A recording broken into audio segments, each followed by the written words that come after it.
Depuis que David Levy a retrouvé sa mère le mois dernier, il ne peut plus se passer d'elle. You look great, don't worry about it. Je passe au moins 2-3 heures FaceTime avec ma mère chaque jour, avant d'aller dormir. Et on se dit bonne nuit, les yeux dans les yeux. David est né le 4 avril 1975 à l'hôpital juif de Montréal. Il a été donné en adoption 4 jours plus tard à une famille juive marocaine. Je suis né blond aux yeux bleus. Mais il vient de découvrir qu'il n'est ni juif ni marocain. Ma mère c'est Lucie Mooney, née Lefebvre, et mon père c'est Tom Mooney, catholique. Côté irlandais mon père et côté écossais ma mère. David, de son vrai nom Jonathan Mooney, est le fruit d'un amour de jeunesse. Sa mère avait 16 ans lorsqu'elle a accouché. Son père est alors parti travailler dans l'ouest du pays. Ses parents se sont retrouvés quelques années plus tard pour se marier. C'est grâce à un cousin qu'il a retrouvé par le biais d'Ancestry, cette compagnie qui analyse votre ADN, qu'il a pu remonter la filière vers ses parents biologiques. Début novembre, il prend son courage à deux mains et les appelle. J'ai appelé, je reçois la boîte vocale, je laisse un message et on me rappelle du même numéro, je réponds. Et c'est mon père qui dit David, j'ai dit Tom, il me dit son, j'ai dit Dad.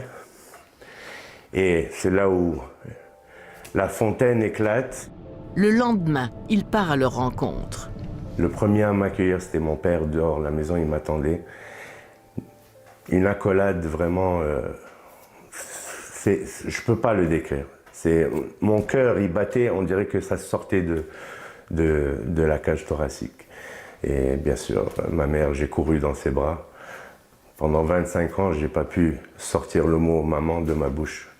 Quand j'étais dans les bras de ma mère ou dans les bras de mon père, c'était mon odeur. Aujourd'hui, attirés comme des aimants, ils ne se lâchent plus. À chaque jour de ma vie, j'ai rêvé qu'il était pour cogner à ma porte. Vous le trouvez comment, votre fils? 43 ans plus tard, vous avez un adulte devant vous? Oh, c'est mon bébé. C'est mon petit bébé. Son docteur lui a dit, on vient de te donner un nouveau-né. Ouais. C'est maintenant, il faut vivre les premières expériences. Ouais. Parce que je pensais que j'étais folle. J'ai dit, je l'ai besoin, j'ai besoin de la senteur, j'ai besoin d'y toucher. À qui il ressemble? Il ressemble à mon frère. Pour moi, c'est son frère. Mon petit frère. Et j'ai perdu mon frère quand il avait 43. Il est rentré dans ma vie à 43. Tout ce rattrapage à faire, tous ces visages et ces noms à retenir. Ça, c'est mes sœurs. Oui. Ça, c'est toute la famille. Oui. Ça, c'est grand-mère. Oui. Je passais de fils unique à grand frère. Je passais sans neveu, sans nièce, des neveux et des nièces du jour au lendemain. Le vide que tous les trois ressentaient depuis des années est maintenant comblé. Le fait qu'il soit là maintenant physiquement, ça fait quoi? Et non, j'avais un gros trou. La boucle est fermée. Non, mais les bobos qu'on avait avant, qu'on se plaignait à tous les jours, c'est comme ils sont plus là. Le cercle, il est fermé. Là, vous avez un fils. Oui. J'avais toujours un fils. Pas avec moi, mais j'avais toujours un fils. Ce sera Noël dans quelques jours.